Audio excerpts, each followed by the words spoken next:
Hello everyone, and thank you very much for joining us in this information webinar about graduate studies in health policy at the University of Sydney. My name is Carmen Huckel-Schneider. I'm the Director of the Master of Health Policy program. I'm also a Senior Lecturer at the School of Public Health at the Menzies Centre for Health Policy. And I'm Andrew Wilson. I'm the Co-Director of the Menzies Centre for Health Policy at the University of Sydney and involved in the program. So what we're going to do in this webinar, we're going to run through for 15 minutes approximately what the course is about and some of the different options for studying. And then Andrew's going to talk a little bit about studying health policy, and then we'll have some time for questions at the end of that as well. But as a first question, I do want to ask if everyone can hear us okay. So if you could give a bit of an indication just by writing in the Q&A box if everything is all right with the volume and the way you can hear. All right, I've got a thumbs up from the person on the other side of the room, so that's good. Okay, so what we're going to be talking about is primarily the Master of Health Policy.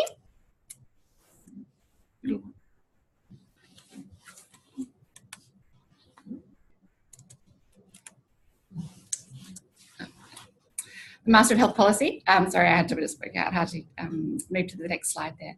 So we have a Master of Health Policy. It's one of the degree programs in the School of Public Health at the University of Sydney. And the Master of Health Policy is a one-year accelerated program.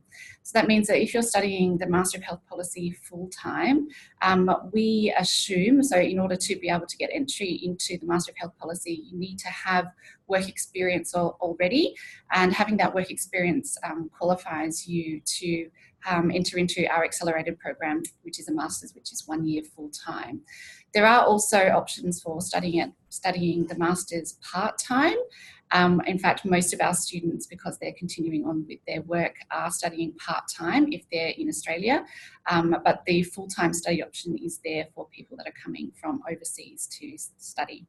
And it comprises of completing 8 different units of study, and I'll go through the core units in just a moment, as well as some of the options for electives. We teach the Master of Health Policy completely out of the Menzies Centre for Health Policy, so we're a research centre within the School of Public Health at the University of Sydney. And when you're studying, we teach in a way that is conducive for people that are both coming on campus, but also for those of you that would be embarking on your Masters while also working. So face-to-face delivery when it occurs is in full day blocks, but most of the units of study are also available for fully online study if that is more appropriate for you. And for those of you that aren't ready to embark on a full master's just yet, we also have study options to do either a graduate certificate, which comprises of 4 of the units of study, or a graduate diploma, which comprises of 6 of the units of study. And just in 2020, we're also introducing some professional certificate versions as well, which comprises of 2 units of study, and I'll talk about those a little bit more in just a moment. So the Master of Health Policy, as I mentioned, is for those of you that have already embarked on a career. You might be working at a Ministry of Health, you might be working in a public service or in a bureaucracy already. You might actually already have a health professional career, either as a clinician or in some kind of other administrative or management role. You might be working at a primary health network.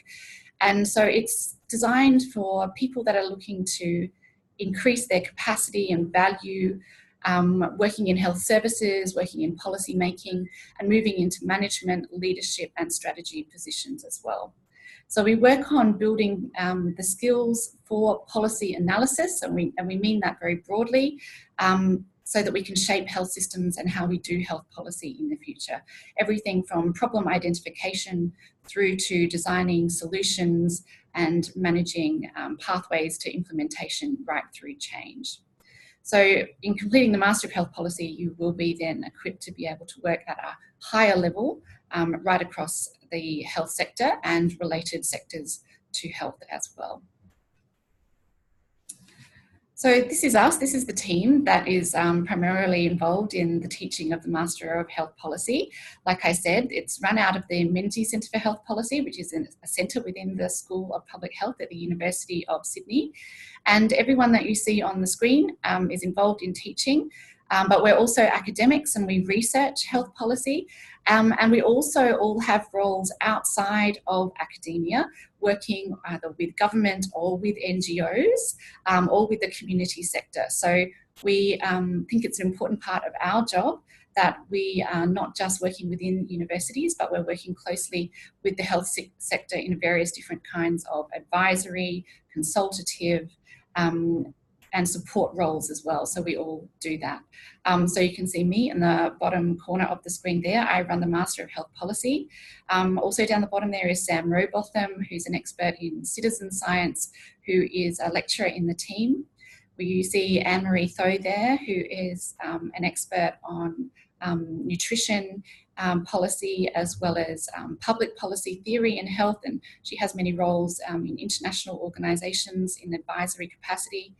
You see Associate Professor James Gillespie there, who is an expert on the Australian health system, actually wrote the definitive book on Medicare and its history. And then at the top we have the two co-directors of the Menzies Centre for Health Policy, Adam Elshaug, who is an advisor to government in Australia and the US around health systems, and of course Andrew Wilson, who's also sitting next to me, who also has roles in government, including at the Pharmaceutical Benefits Advisory Committee, and many others that are list too long to mention right now. So we're very busy in our own work. So we have our finger on the pulse every day, and we know what it's like to work in health policy as well as to research health policy and teach it. And that's why we really look forward to having a good cohort of students come through to be able to work with us, get to know us, as well as study your units of study and graduate with a Master of Health Policy. So by the time you reach the end of a Master of Health Policy, you will have a comprehensive and practical understanding of health systems and policy making processes. So we don't let you move through the course without coming out with good solid knowledge of not only the Australian health system, but how health systems work in general, and what are the processes that you go through in making health policy. You'll also come out confident in the critical use of evidence. So we are big advocates of evidence-informed and evidence-based policy making, but we also know just how difficult that is to do in the real world.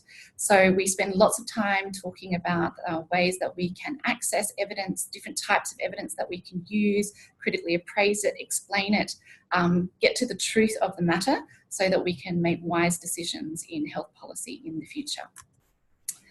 You'll also have lots of practice in actual policy analysis. We use various different tools, methods, frameworks.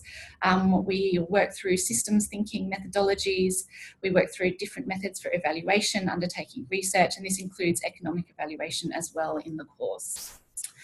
You'll come out with an understanding of the way health systems are financed, how we can look and appraise budgets and budget different policy and change ideas.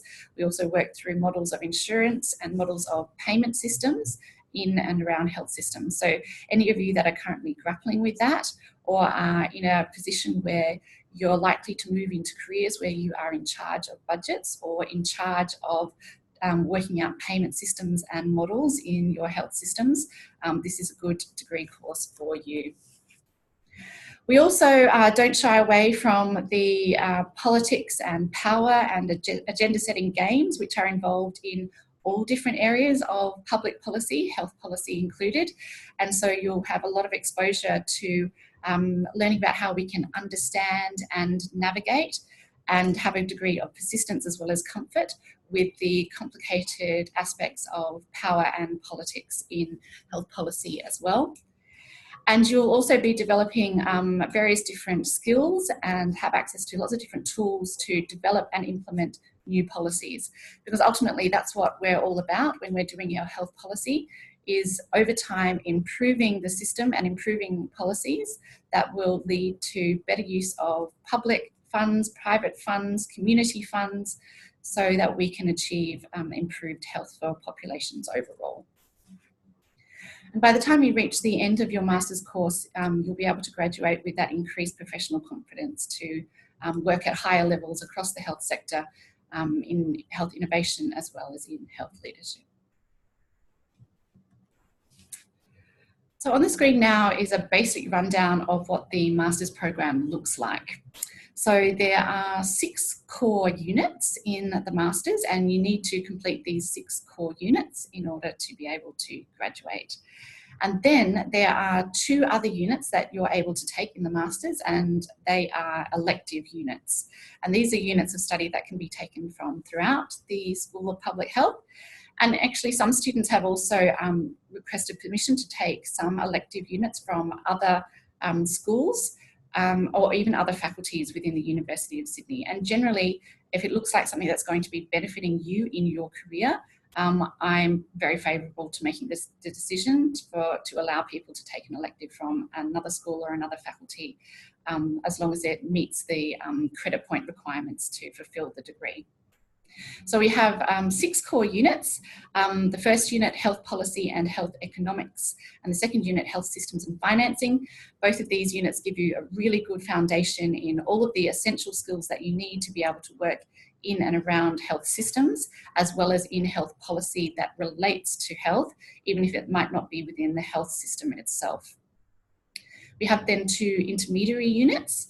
One of them is Analysing Health Policy, where we learn to take a systems thinking approach to identifying problems and working through solutions in a way that means that we've always got an eye on the big picture, while at the same time being able to work out the finer details. And that's a real art in itself, to be able to take this big picture view, to be the person that sits around the table who can have experts from all of the different fields and sectors, and you be the person that can bring it all together in one big picture. So this is what we're training you up to be, not necessarily to be a fine-grained expert in any one particular field or issue, but it is to be the person who can bring it all together and find solutions to those bigger health system problems.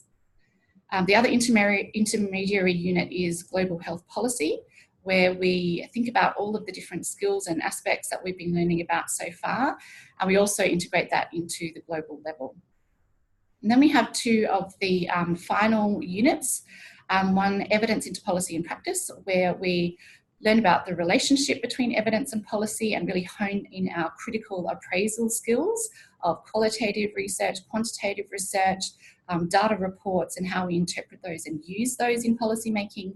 And then finally, the capstone project, where you will complete a unit of study that comprises of your own policy project, creating a new policy from scratch. So looking at the admission requirements, as I mentioned at the start of the webinar, this is an accelerated program. So a normal master's would normally take 18 months full time. This is an accelerated program. And so we are looking for students that have got work experience already, that are already have started their careers. We actually have many students that we encourage that are at mid-career level, looking at moving up into leadership and strategy roles. So you need to have that establishment for direct entry into the Masters of Health Policy.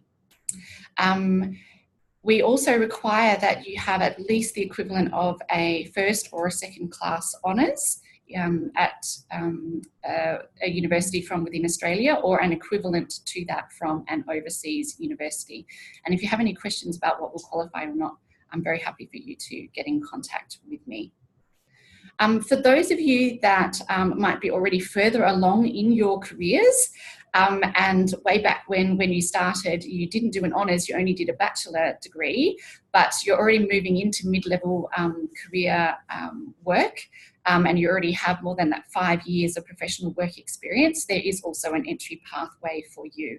So if you have any questions about that, if you're already been a manager or a director for several years, either in your company or in organisation, or potentially in the public service, please get in contact with me, because you're also the kind of student that we are looking for in this degree, and there are pathways for entry. Okay, so I'm just going to do a couple more minutes on some of these core units to spark your interest. So as I said, the first core unit of study is health policy and health economics. And in this unit of study, you're going to be looking at various different frameworks to develop a critical and comparative understanding of the history, the theory and the practice of health policy. And you're also going to go through the fundamental aspects of how to do health economic analysis and understanding how we can conceptualize health economics and commission and undertake studies that bring that health economic analysis into our decision making. And on the screen there are just some of the different frameworks and tools that we're going to be using in that unit of study. We then move on to health systems and financing. And in that unit of study, you're going to be developing skills in understanding, comparing, reforming, and developing health systems. So for those of you that are working in a developing country and you're looking for skills in developing the health system, moving towards universal health coverage, this unit of study will be going through those aspects of health systems components that are essential for a health system to function, how we look at measuring performance and equity in health systems. We'll be going through insurance and payment models, different aspects of health governance, how we construct the different elements of a public system, and how that interlinks with private systems in order to create a seamless health system with access for everyone, and also aspects of health system sustainability. So we go through all of that in that unit of study.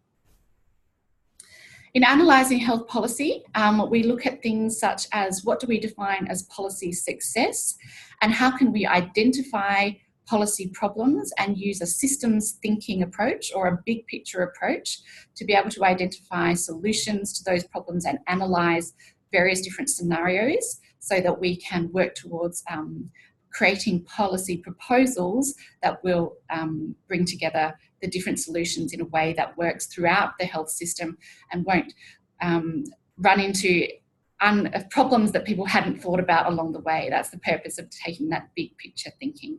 And so we work through a multidisciplinary approach to bring together various different aspects of big picture thinking so that by the time that you complete that unit of study, you're comfortable with identifying policy problems and working through various different solutions. In global health policy, we're going to be equipping you with knowledge and skills to articulate those health policy processes at the global level, where we have a whole nother layer of institutions and actors and rules and policies that we're dealing with. And we're also thinking about the types of health policies that require international action to really find suitable solutions. There are plenty of factors that influence the health of populations that are outside of the control of any one country or state alone and require international cooperation. So we're learning about the different organisations and institutions and actors that are involved in global health policy, and we're going to be devising various different strategies for influencing policy at the global level. And just as a little bit of an indicator, these are just some of the many different types of actors that we might be having to deal with if we're looking at global health policy. Evidence into Policy and Practice is a unit that Andrew and I actually convened together. This is a unit that moves towards the end of the degree, and it's all about building the skills for making an evidence-based case for change and implementing evidence-based policy. We go through lots of different types of evidence and we build our skills in critically appraising those and then communicating those back to build solid arguments about how we can create change and move towards policy implementation and solving problems. We also take a little bit of a political aspect to that as well, thinking about the different links and barriers and limits and opportunities for actually getting evidence into policy and practice. And then finally, you'll be completing your degree with a health policy project. So this is your opportunity to dedicate a semester unit of time to an independent research project where you are developing a policy idea for implementation in the real world. And we're very happy for that project to be related to the work that you're doing in your jobs already, or something that you're interested in pursuing longer term as you move into a new era of your career afterwards. So as I would have said, there are already space in the degree for a couple of electives that you might be interested in doing. And we teach some electives here at the Menzies Centre for Health Policy, which you might be interested in. We actually have 2 new electives that are launching next year. And one of them is in the middle top row there, Health Technology Management. So those of you that are interested in health technology assessment and everything in and around the administration, policy and decision making of that new unit in Health Technology Management will be tailor-made for you next year. We also have an advanced elective in Leadership and Strategy in Health for those of you that are working towards careers in management and leadership roles. And we also have an elective that has been running for a couple of years in Business and Health. So those of you that are interested in that interaction between the public and the private sector, as well as innovation and entrepreneurship in health, that elective is there for you. Also on the screen are just a few of the other electives that are available throughout the school that might be of interest to you as well. And there are a large number to choose from, and you can have a look on the University of Sydney School of Public Health website for those.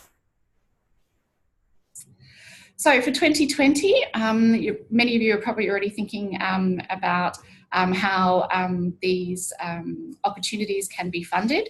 So there are a limited number of scholarships available, which effectively comprise of a reduction in the tuition fees. We also have a limited number of Commonwealth supported places. So for Australians that are applying to do the degree, you can elect to nominate for a Commonwealth supported place. And you will be notified if a Commonwealth supported place will be offered to you. There are a good number of Commonwealth supported places available actually, so I strongly encourage you to put in your application and nominate that if you're an Australian applicant. If you do want to apply for a Commonwealth supported place or a scholarship, it is very important that you get your application in as soon as possible, preferably before the end of October, because you do need to have a confirmed place, an unconditional offer and a confirmed place in order to nominate for that. And then next year, we're also launching the Sydney Professional Certificate. So these are these smaller awards that comprise of just 2 of the units of study. So for those of you that are looking for just a taster first, you may be interested in those. There's a Sydney Professional Certificate in Data Literacy for Health Policymakers. This professional certificate comprises of the introductory unit, so health policy and health economics, as well as the unit on getting evidence into policy and practice. There's a Sydney Professional Certificate in Health Technology Management, which comprises of that new elective that I told you about in Health Technology Management, as well as, once again, the unit on getting evidence into policy and practice. And there is also a Sydney Professional Certificate in Leadership and Health, and that professional certificate comprises the Leadership and Health elective, as well as the Business of Health unit. So if anyone has any interest in those and what they comprise, please get in contact with me and I can send you the links to those pages. So this is what our website will look like. If you just type in Master of Health Policy, University of Sydney, you will be able to find that on a Google search, and all of the links to all of the information that I've been presented are available on that page. So this is my contact details, and there's a recording of this webinar available as well afterwards. And I'm going to hand over to Andrew now to talk a little bit about studying health policy. So, thanks, Carmen, and thank you all for taking some time today to hear about our programs. And I just want to sort of try and give you a bit of a flavour for some of the issues that we deal with. I'm obviously not going to try and teach the whole program in 5 minutes, but just want to give you a sort of sense of some of the issues that we try and deal with in the program. As Carmen indicated, I come from a clinical and public health background, and as a researcher in epidemiology. But early in my career, I became interested and fascinated in the way that evidence and information was used in the decision-making process. And as I've gone along, I've become more interested, particularly in how this is used in the policy-making environment. And I mean, one of the things that I've learned is I've spent half my life in university and half my life in senior positions in government. One of the things I've learned is that the sort of rational approach that we sort of bring to it as health professionals isn't necessarily what happens in the real life, and that, you know, the spontaneity which sometimes occurs around health policies is sometimes very difficult to understand from the outside. We are, so in one of the things that we sort of ask is the questions around then what makes good health policy, and you can take a sort of a pragmatic approach as Niccolo Machiavelli did, which is that one who adapts his policies at a time prospers, and likewise one whose policies clashes with the demands of the time does not. But that's a sort of fairly cynical view of how policies, which policies work at a particular point in time. And we try and construct a way of thinking about policies which actually address the real problems, and then looks at how those policies might be adaptable given different types of political settings. When we think about policies, we have to think about the values, the ideologies, the politics of what goes on. And of course, we place great importance on the evidence that goes in there, but it's not always the main influence on policy, as we've seen, for example, in climate change, but it's certainly worth fighting for in relation to that. And at the end of the day, we have to sort of think about the pragmatics of how we get policies adopted and best informed. We can think about the different components in introducing health policies. We have to think about the health system in which we're trying to do it. We have to think about the governance. We have to think about the different components of that, because poor policy is one which doesn't recognise the complex system, complex system that makes up healthcare and public health in Australia. And frequently we see policy failures because it hasn't considered the complexity of that environment. So better health policy, in a sense, is the point at where evidence meets the political process in that. And there's some simple rules that I follow, and that is that policy decisions will be made regardless of the quality of the supporting evidence sometimes. Some evidence is better than no evidence, but too little evidence can also be misleading, produces bias and doesn't give you the full picture. And evidence can always be used selectively, and that's important to understand, and evidence needs to be interpreted in a context. And what this means for me is that we have to think very carefully about how we communicate evidence and information in ways that are most likely to inform policy decisions. And that is quite different to what might be important to informing, say, decisions within the clinical environments. Some of the key challenges we face within the health development in Australia is this multiplicity of players, 6 states, 2 territories and the Commonwealth, public and private insurers, public and private and non-government providers, a range of vested and strong interested parties, both professional and consumers and industry, and communities who have non-health related interests in the maintenance of their health services beyond their care.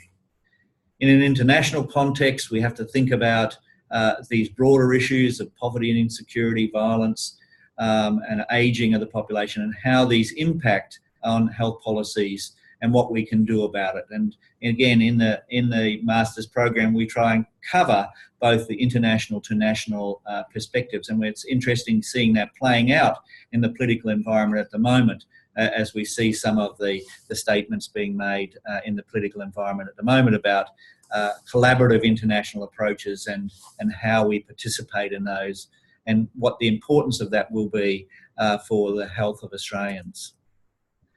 There are universal issues in health policies, and this is by no means incorporates all of them. The issues of health and healthcare as human rights, the notion of universal healthcare and what that means. So there are a range of these problems, and these are just a few of the ones that you will be exposed to and discuss as part of the Masters of Health Policy. There are ongoing sort of issues in health policies around the non-healthcare determinants of health, environment, education and housing are very prominent and growing issues in terms of thinking about it. But also the issues around promoting and protecting health for the individual and collective responsibilities, and the whole notion of One Health and planetary health, of the fact that human health isn't something that occurs in isolation. It occurs as part of the ecosystem in which we live. So for me, why Masters of Health Policy? Well, as Carmen set out for you, it's about developing an analytic framework that's applicable regardless of the health or broader issue that you're talking about. It's about understanding evidence use in real-world settings, including finding and applying relevant evidence in a timely way. It's about communicating those policy options in a succinct and informed way, and understanding the major health policy issues both nationally and globally in which your thinking will evolve. So thank you for participating in this webinar, and we're open to any questions that you might have at the moment. All right, we're just going to pull up the Q&A. And we're ready for your questions.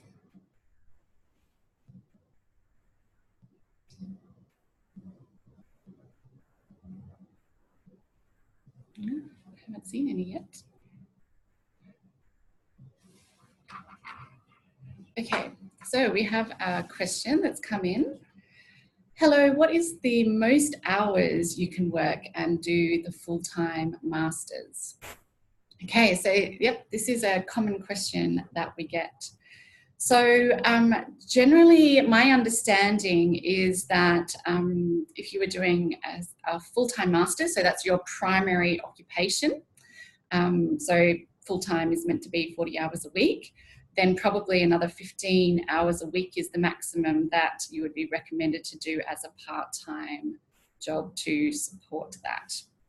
I think that there are allowances, for example, for international students that come to Australia, that they are able to do a few hours a week to support their studies at the time. Yeah.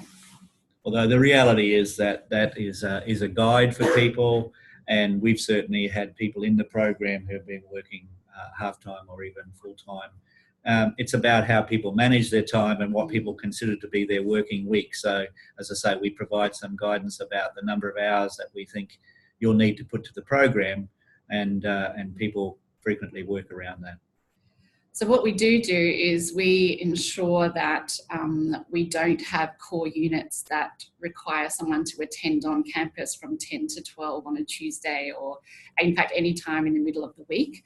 So all of the units, apart from the evidence into policy and practice one, which requires some oral presentations, so we need to keep that face-to-face, all of the units are available in online mode if you prefer.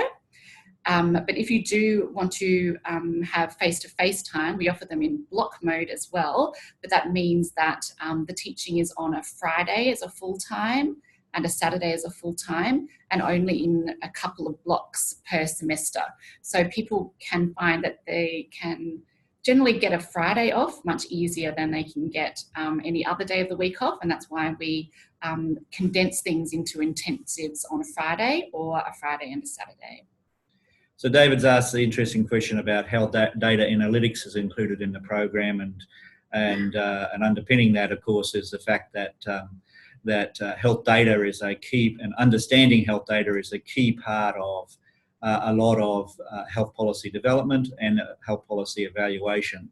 So as part of our units, we do consider the types of data which are available. We consider the ways in which those sort of data can be analysed and presented, but only at a very high level. We don't attempt to train people in data analytic techniques as such.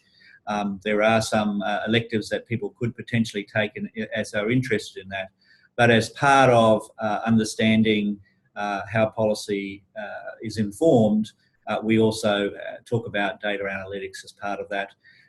In one of the sessions I do, for example, we talk about how you measure the performance of health systems, and of course, as part of that, the use of data analytics of routine data sets is a key part of understanding how performance goes. That's right. Okay, so the next person has asked, are the lectures and face-to-face tutorials all on campus? So yes, if you decide to do your units of study as a face-to-face student rather than as an online student, if you elect to be a face-to-face student, then yes, they are all on campus. So we don't have any lectures that are interstate or in the city. We are all at the Camperdown campus in inner west of Sydney. That's where we run our face-to-face sessions. But as I said, if you are unable to come to campus, for the most part, you can study online. There is just that one unit of study where we're practicing oral presentation that you are expected to come in. But in total, that unit of study will only require 4 days on campus. That's 2 Friday, Saturday blocks. So all lectures are recorded and online fairly quickly after the sessions in which they're given, and all are supplemented by other material in the online portfolio for this program. And there's references to other materials, including other lectures that we think are worthwhile for people to have a look at, as well as the core lectures for the program in relation to this. So people do mix, sometimes do online, sometimes do the units coming in, so that's entirely acceptable in terms of the program. We try to be as flexible as possible, recognising that particularly people who are already in jobs don't necessarily have the ability to respond. And whoever's coordinating unit, if you do having any issues around it, you should talk with them about if you do having issues around access, getting to hear for programs or whatever, just talk to them about it. Yeah. So another person has asked whether the classes are midweek or weekends. I think I have answered that already. So they're on, the face-to-face classes are on a Friday or Saturday.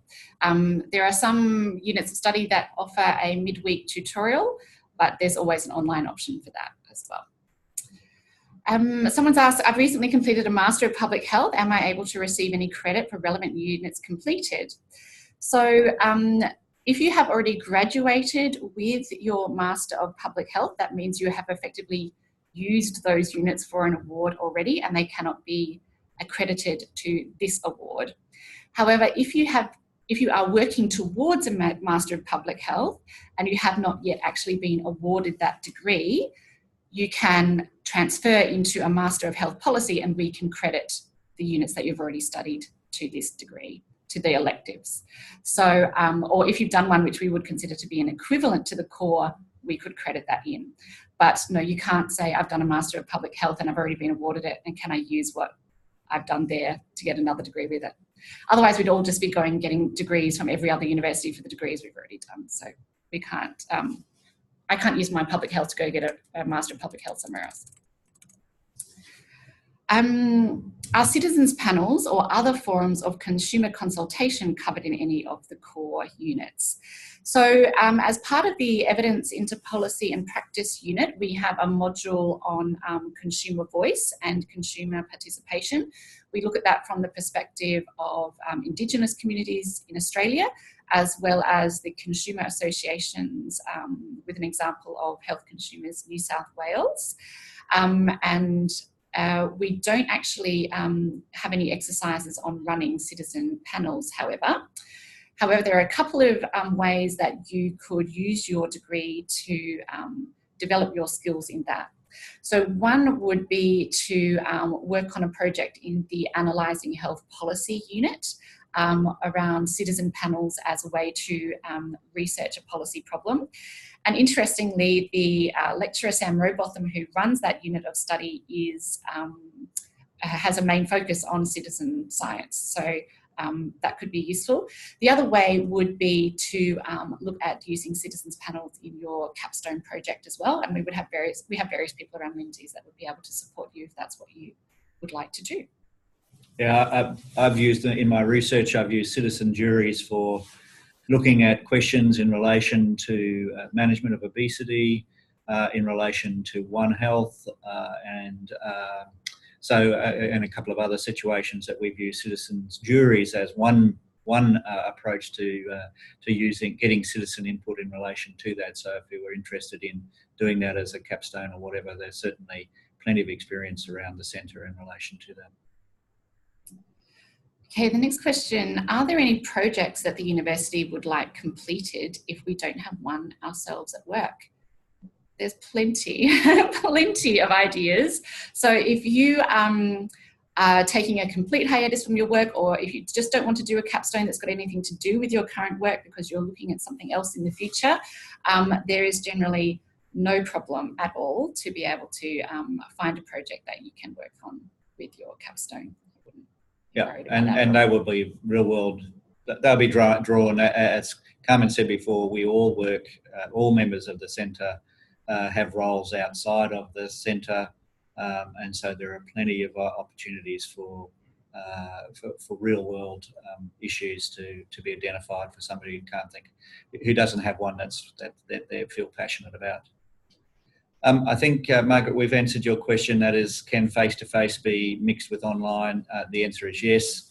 People frequently find themselves in moving around, and they want to do online for 6 months or whatever, and then find that they're in a situation where they can come on campus and want to do that for a while. So, yes, that's certainly available. If we study online, will there be an opportunity to meet or keep in contact with other students? So you will all be meeting regardless in the one unit that is a face-to-face unit. So that's the evidence into policy and practice unit. So you've got 2 sort of weekends that you'll be meeting your fellow students there. But the University of Sydney is a great university for student life. So we have so many different opportunities to get in contact with other students. We will have a mailing list of the cohort that you're going through with. So there are group emails, and you can get in contact with other students with their university email address. And there are plenty of opportunities to get to know each other and get to know other students on campus as well. And Anne-Marie, yes, the program can be done, both the Masters and the Grad Certs can be done on a part-time basis. Yes, the Grad Cert is actually only available on a part-time basis. You cannot complete the Grad Cert full-time. Most of our students, particularly Australian students, are working through the program part-time.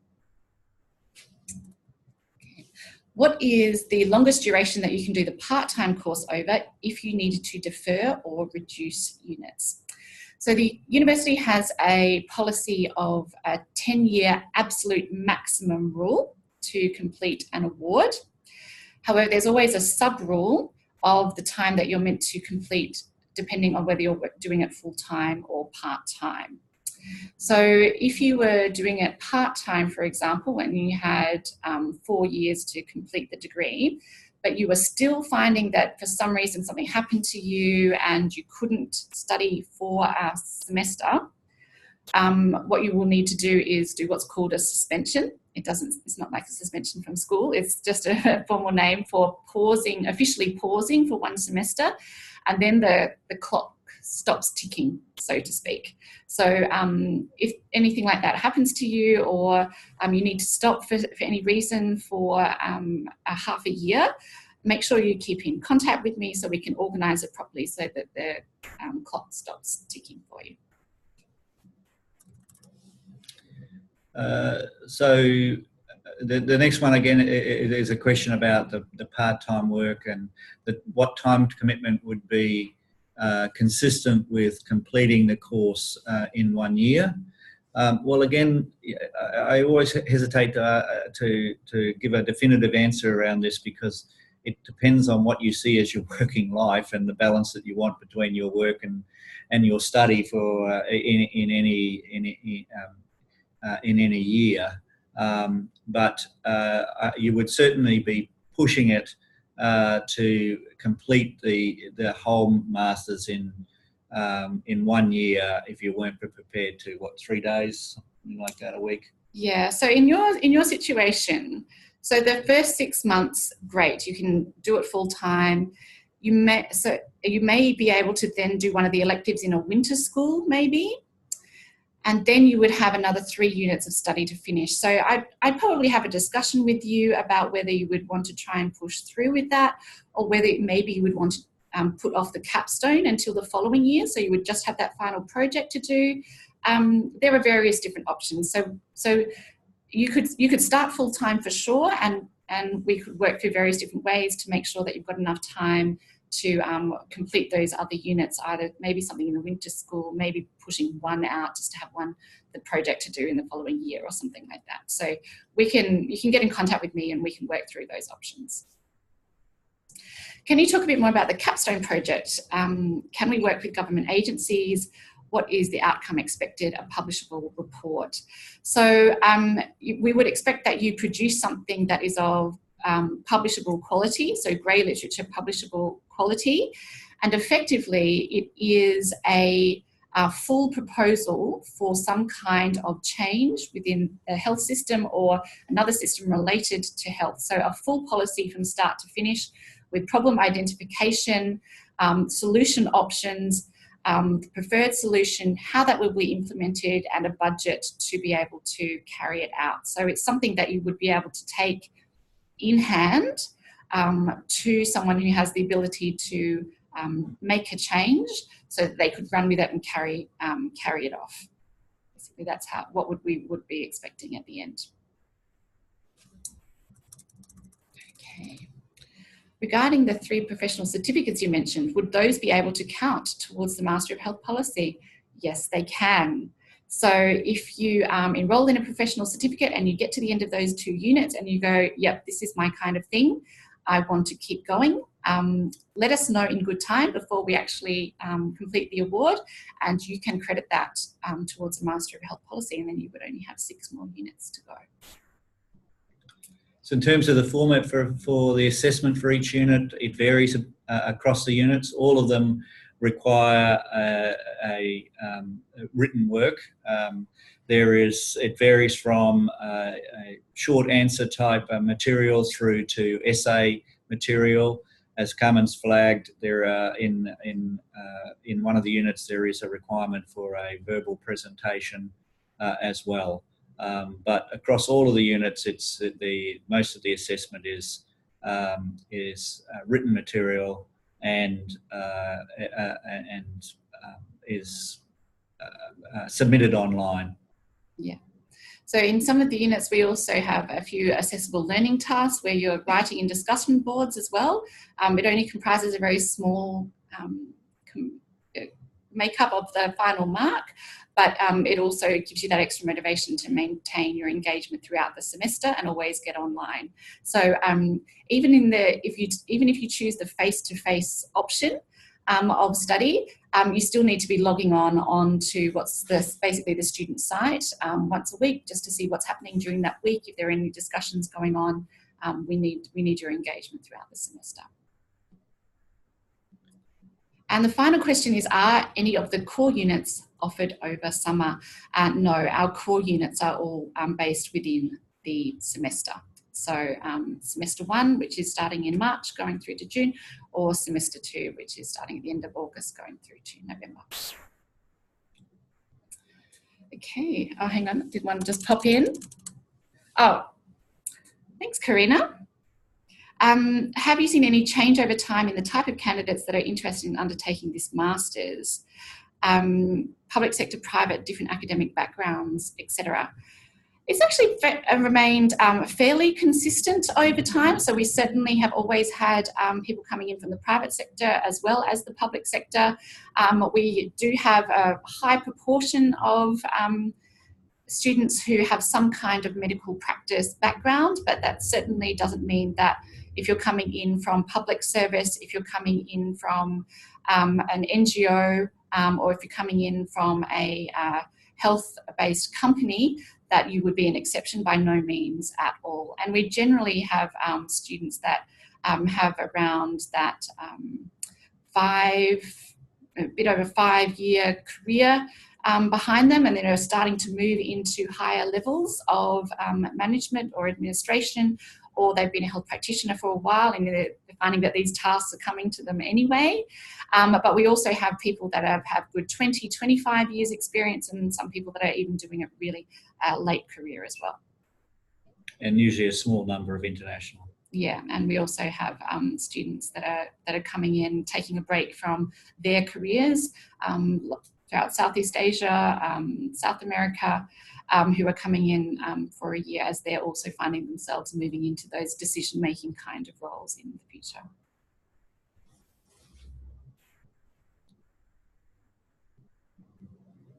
Okay. Who sets the Uni Sydney course apart from similar courses in Australia? So one thing that's unique at the University of Sydney is that it is taught out of the Menzies Centre for Health Policy. So we have all of our applied real-world roles as well. And we've also been a Master of Health Policy that's been running for quite a long time. I think we are the longest running Master of Health Policy in Australia.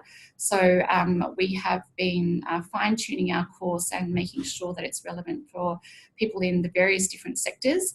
And we also really get to know you as a centre as well. So you get to know the Menzies, we get to know you, and we think that this really sets us apart from the other similar courses in Australia.